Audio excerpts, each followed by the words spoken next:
पैठण तालुक्यातील तांबे-डोणगाव शिवारात अवैध वृक्षतोड झाल्याची धक्कादायक घटना उघडकीस आली आहे। शेतातील गट क्रमांक 163 मध्ये अंदाजे 7 ते 10 वर्ष वयाची बाभळीची 10 ते 12 झाडे आणि सुमारे 1 वर्ष वयाची लिंबाची झाड कोणत्याही प्रकारची शासकीय परवानगी अथवा नोंदणी न करता तोडण्यात आली आहेत। या घटनेमुळे परिसरात शेतकऱ्यांमध्ये प्रचंड संतापाची लाट उसळली आहे। पर्यावरण संतुलनासाठी आणि गावाच्या हिरवळीसाठी झाडांचे असलेले महत्त्व सर्वश्रुत आहे। तरी देखील झाडे तोडताना आवश्यक ती शासकीय परवानगी, नियम आणि कायद्याचं पालन करण्याची सक्ती असतानाही बेदरकारपणे सर्रास झाडांची तोड होत असल्याचं या प्रकरणातून स्पष्ट होत आहे।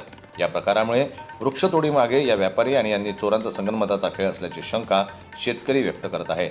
या संदर्भात शेतकरी वर्गानं वन विभागानं पुन्हा तात्काळ घटनास्थळाची पाहणी करून गुन्हा नोंदवावा, दोषींवर फौजदारी कारवाई आणि दंडात्मक कारवाई करावी अशी तीव्र मागणी केली आहे। फक्त दंड लावून थांबता कामा नये, झाडांची नासधूस करणाऱ्यांवर कठोर फौजदारी गुन्हे दाखल करूनच कारवाई झाली पाहिजे, तरच भविष्यात अशा अवैध वृक्षतोडीवर प्रतिबंध येईल असा इशारा शेतकऱ्यांनी दिला आहे।